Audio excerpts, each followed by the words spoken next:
charot, welcome back sa ating kusina. Dahil patapos na ang Chinese New Year, siguradong marami kayong leftover na turnip cake o Loh Bok Goh. Ayan. Kaya, kung gusto nyo mag-explore ng bagong recipe, try nyo to guys. Ang stir-fried Loh Bok Goh o turnip cake with XO sauce. XO sauce.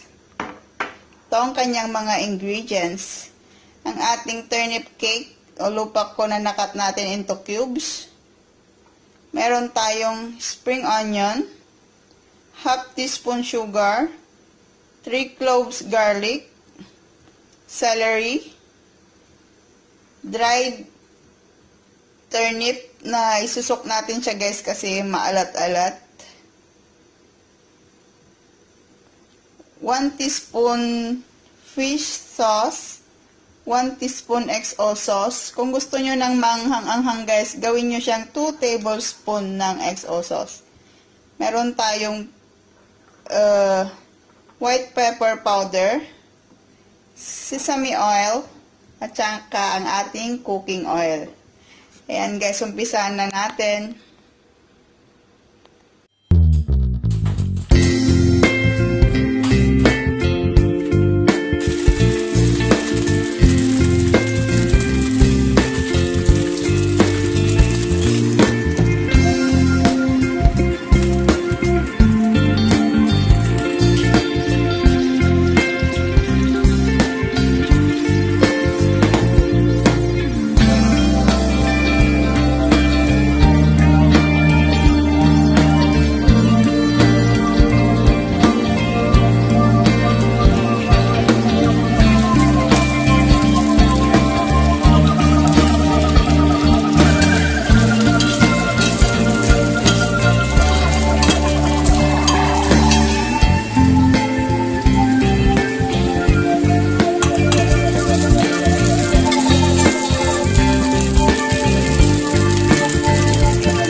Ayan na guys, ang ating stir-fried turnip cake o Loh Bok Goh with XO sauce.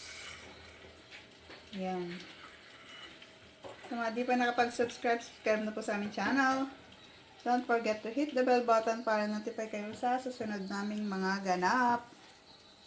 And this is me saying, be positive, be happy, and be happy. Bye!